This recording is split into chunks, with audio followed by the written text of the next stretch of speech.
everyone, and welcome to our outdoor survival program. As you know, this week you'll be learning some of the basic information and skills you need to look after yourself independently in the outdoors. These first 2 days we'll be based here in the classroom, and then we'll be taking a camping trip to put into practice some of the things you've learned. I'm going to start off with the topic of food. And to start with, I'll describe just 2 methods which we'll be putting into practice at our camp, and which make use of natural resources, the steam pit and the bamboo pot. I've got 2 posters here to make things clearer, and I'll start with the steam pit here. To make this, you'll need some dry sticks, some grass, some loose earth, and some stones. And for this week only, some matches. The first thing you do is to dig a shallow pit in the place you've chosen to do your cooking. Let's say about 25 centimeters deep and 30 centimeters wide.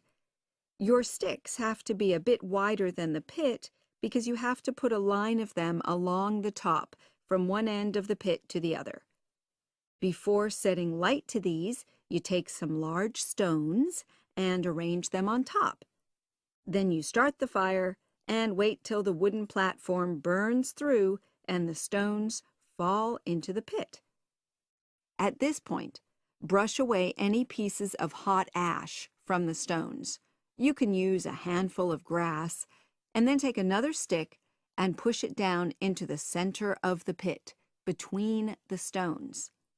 After that, you cover the whole pit with a thick layer of grass. And then you can put your food on it, wrapped in more pieces of grass, like parcels.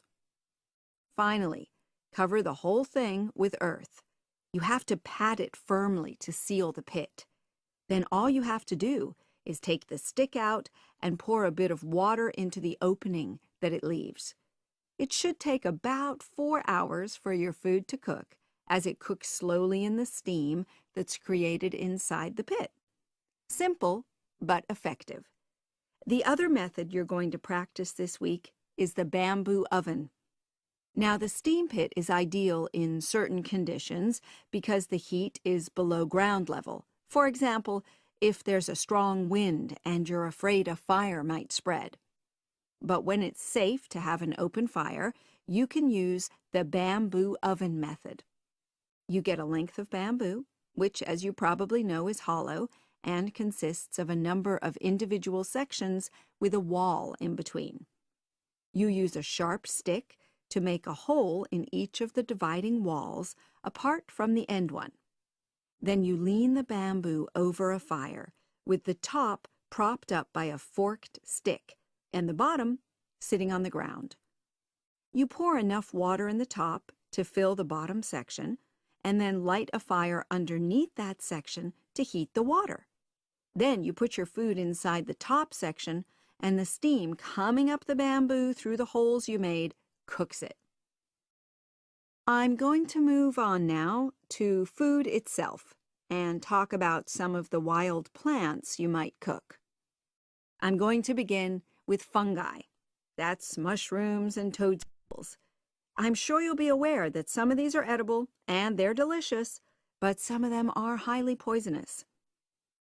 Now, whether they're poisonous or not, all fungi that you find in the wild should be cooked before eating, because that helps to destroy any compounds in them that might be mildly toxic.